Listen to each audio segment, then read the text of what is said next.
అందరికీ నమస్కారం. భగవద్గీత 16వ అధ్యాయం దైవ అసుర సంపత్ విభాగ యోగం. శ్రీ భగవానుడు పలికెను, ఓ భరతవంశీయుడా, దైవీ సంపద కలవాని లక్షణములు ఇవిగో: నిర్భయత్వము, కల్మషం లేని మనస్సు, ఆధ్యాత్మిక జ్ఞానములో దృఢ సంకల్పము, దానము, ఇంద్రియ నిగ్రహము, యజ్ఞములు చేయుట, పవిత్ర గ్రంథ పఠనం, తపస్సు మరియు నిష్కాపట్యం, అహింస, సత్యసంధత, క్రోధము లేకుండుట, త్యాగము, శాంతి, ఇతరుల దోషములు వెతకకుండా ఉండుట, సర్వ ప్రాణుల పట్ల దయ, దురాశ లేకుండుట, సౌమ్యత, అణకువ మరియు నిశ్చలత్వము, బలము, క్షమాగుణము, మనోధైర్యము, పరిశుభ్రత, ఎవరి పట్ల శత్రుత్వం లేకుండుట మరియు దురభిమానం లేకుండుట. ఓ పార్థ, దంభము, దురహంకారము, గర్వము, క్రోధము, మొరటుతనము మరియు అజ్ఞానము అనేవి అసురీ స్వభావం కలవారి గుణములు.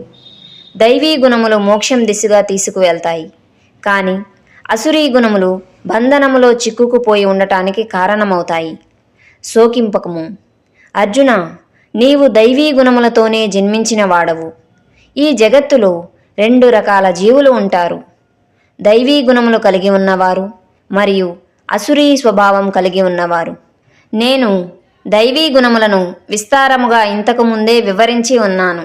ఓ అర్జున, అసురీ స్వభావమును గురించి ఇప్పుడు నేను చెప్తాను, వినుము. అసురీ గుణములు కలవారు ఏది మంచి నడవడిక మరియు ఏది చెడు నడవడిక అని అర్థం చేసుకోరు. అందుకే వారు పవిత్రత కానీ, లేదా సత్ప్రవర్తన కానీ, లేదా కనీసం సత్యసంధత కూడా కానీ కలిగి ఉండరు.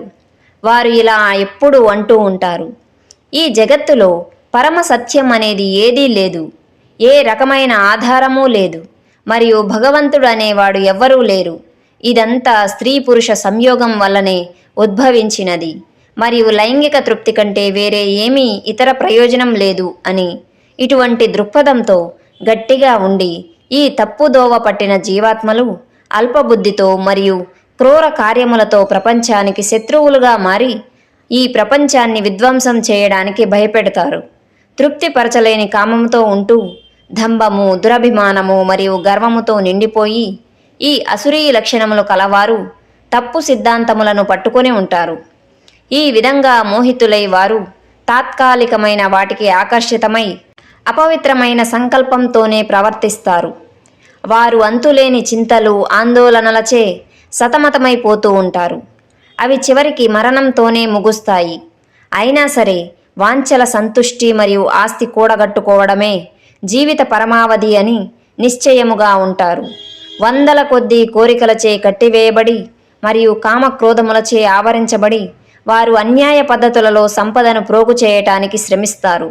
ఇదంతా వారి ఇంద్రియ సుఖాల కోసమే. అసురీ లక్షణములు కలిగిన వారు ఇలా ఆలోచిస్తారు: నేను ఈనాటికే చాలా ధనమును సంపాదించాను, నా ఈ కోరికను తీర్చుకుంటాను, ఇదంతా నాదే, రేపు నాకు ఇంకా ధనం వస్తుంది, ఆ శత్రువు నాచే నాశనమైపోయాడు మరియు నేను మిగతా వారిని కూడా నాశనం చేస్తాను, నేనే స్వయంగా దేవుడి వంటి వాడిని, నేనే ఇదంతా భోగించేది, నేను దోషరహితుడను, నేను శక్తివంతుడను మరియు నేను ఆనందంగా ఉన్నాను, నేను ధనవంతుడును మరియు గొప్ప హోదాలో ఉన్న బంధువులు నాకు ఉన్నారు, నాకు ఇక సాటి ఎవ్వరూ లేరు, నేను దేవతలకు యజ్ఞములు చేస్తాను, దానములు చేస్తాను, ఆనందిస్తాను. ఈ విధంగా వారు అజ్ఞానముచే భ్రమపడుతూ ఉంటారు. ఇటువంటి ఊహలు, తలంపులతో తప్పుదారి పట్టి చిత్తభ్రాంతి వలలో చిక్కుకుపోయి మరియు ఇంద్రియ సుఖాల తృప్తికి బానిసైపోయి వారు అధో నరకాలకు పతనమైపోతారు. ఇటువంటి దురహంకారంతో మరియు మొండి పట్టుదల గల మనుషులు తమ ధనము, సంపదచే గర్వము, అహంకారంతో నిండి శాస్త్ర నియమముల పట్ల ఏమాత్రం గౌరవం లేకుండా నామమాత్రంగా ఆడంబరంగా యజ్ఞములు చేస్తారు. అహంకారము, బలము, గర్వము, కామము మరియు కోపముచే కళ్ళు మూసుకుపోయి ఈ అసురీ ప్రవర్తన కలవారు తమ దేహములో మరియు ఇతరుల దేహములలో కూడా ఉన్న నన్ను దుర్భాషలాడుతూ ద్వేషిస్తూ ఉంటారు.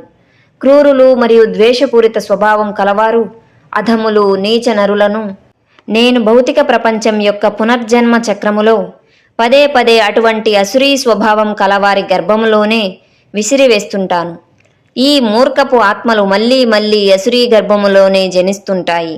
నన్ను చేరుకోలేక ఓ అర్జున అత్యంత నీచ స్థాయి జీవనంలోనికి క్రమేపీ పడిపోతాయి.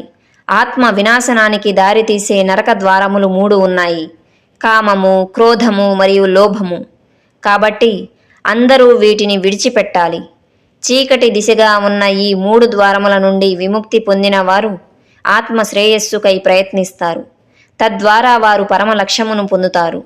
ఎవరైతే శాస్త్రములో చెప్పబడిన ఆదేశములను కాదని కామప్రేరితులై ప్రవర్తిస్తారో వారు పరిపూర్ణ సిద్ధిని కాని, సుఖాన్ని కాని, చివరకు జీవిత పరమ లక్ష్యమును కాని సాధించలేరు.